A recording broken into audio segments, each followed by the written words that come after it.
abracadabra. So I broke down abra into 4 steps to changing your negative thoughts. Okay. So if you have an idea in your mind that doesn't serve you, or even if you have a little discomfort in your body, this will help with that also as well. Some people get a little bit of anxiety before taking a test or giving a speech, in front of an audience. Remember ABRA, A-B-R-A. Now, the A stands for acknowledge. What does that mean? When you have a negative thought, I want you, let's say it's, oh, I'm not smart enough. I want you to first to acknowledge it. I don't want you to resist it, because what you resist tends to persist, right? What you resist persists. I just want you to acknowledge that it's there. That's the A. The B in ABRA is breathe. One of the most powerful ways to change how you feel, the state that you're in, is the power of your breath. So what I would like you to do when you have that negative thought or you're feeling a little bit angst in your body, I want you to breathe into that place where you feel like that thought or that feeling resides, right? The power of your breath. It's a wonderful way to bridge into your unconscious, because when you breathe, it's part of your autonomic system. You're doing it automatically. And when you influence and are aware of your breath, it allows you to bridge into that system. So I want you to breathe into where you feel like that thought resides. Or if you have a little angst or anxiety, breathe into that place. So that is the B. You acknowledge, then you breathe. Now, the R in ABRA is release. You want to release. You want to breathe in the thing that you want, right? You want hope, you want clarity, you want healing, whatever it is, and you visualize it, right? You want confidence. You breathe into it, and then you release what you don't want.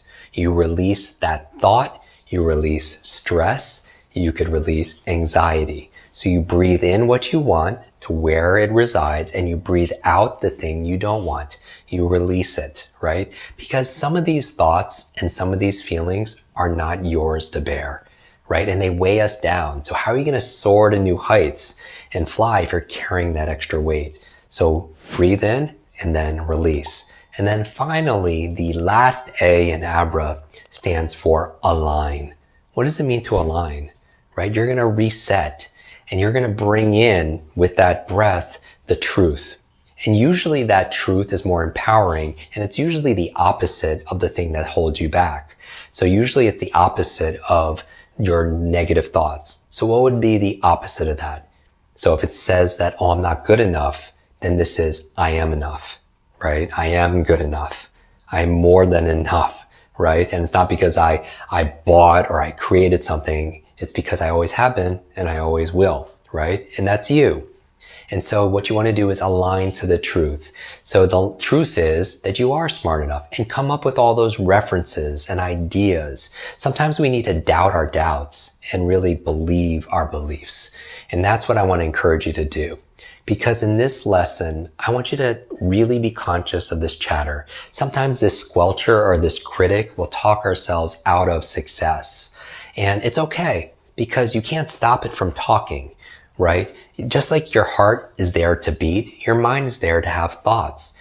I'm asking you to be aware of those thoughts and just do a little course correct.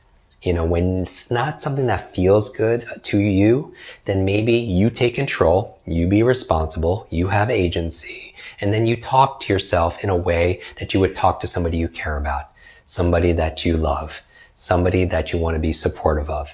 Because remember, we all need somebody to help us and support us.